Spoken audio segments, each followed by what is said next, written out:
بسم اللہ الرحمن الرحیم۔ هو اللہ الذی لا الہ الا ہو، یہ جملے کا تکرار ہے۔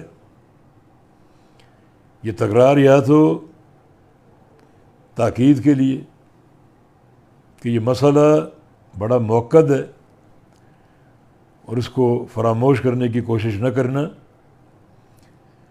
بلکہ یہ توحید کی مفتاح ہے اور جنت کی مفتاح ہے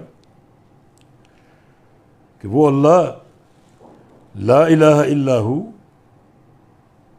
کوئی معبود نہیں حق اس کے سوا۔ یہ جملے کا تکرار تاکید کے لیے اور مسئلے کی اہمیت کے بیان کے لیے کہ مسئلہ ہمیشہ اپنے دھیان میں رکھو، کبھی اس سے غافل نہیں ہونا۔ یہ توحید کی اساس ہے، اور عقیدہ توحید جو ہے نفی و اثبات دونوں ارکان کے ساتھ ہمیشہ تمہارے ساتھ رہنا چاہیے۔ رکن نفی ہر معبود باطل کا انکار، رکن اثبات صرف ایک اللہ کا اقرار و اعتراف۔ یہ ہر نبی کی دعوت تھی۔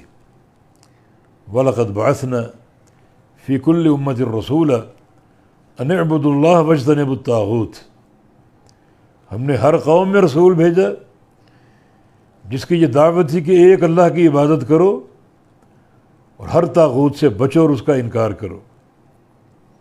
طاغوت کون ہے؟ عبادت کے تعلق سے دو قسمیں طاغوت کی۔ ایک وہ شخص جو خود اپنی عبادت کی دعوت دے، یعنی وہ خود طاغوت بن گئے جیسے فرعون تھا، اور بہت سے جبابرہ جو اپنے آپ کو معبود کہتے تھے وہ خود طاغوت بن گئے۔ دوسرے وہ بھی طاغوت ہیں جن کو آپ معبود قرار دے لیں، آپ معبود ٹھہرا لیں، وہ خود تو اس سے بری ہیں اور اپنی عبادت کی دعوت نہیں دیتے، مگر آپ ان کو معبود ٹھہرا کر ان کی عبادت کریں اور ان کی عبادت کی دعوت دیں، تو اس صورت میں آپ نے ان کو طاغوت بنایا۔ طاغوت کا معنی جس کے ذریعے حد سے بڑھ جایا جائے، حد سے تجاوز اختیار کر لیا جائے۔ وہ تو بندے ہیں اللہ کے، اور ان کو معبود بنا کر ان کی حد آپ نے بڑھا دی، حد سے تجاوز کر گئے اور ان کو طاغوت بنا دیا۔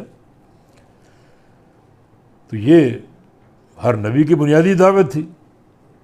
قولوا لا الہ الا اللہ سے مشن کا آغاز کرتے تھے، اور خود محمد مصطفیٰ علیہ السلام نے کوہ صفا پر کھڑے ہو کر ایھا الناس قولوا لا الہ الا اللہ تفلحوا، اس دعوت سے اپنے مشن کا آغاز فرمایا تھا جب آپ نے عمومی دعوت پیش کی تھی۔ یہ جملے کا تکرار اس عقیدے کی اہمیت کو بیان کرنے کے لیے اور اہمیت کو ظاہر کرنے کے لیے۔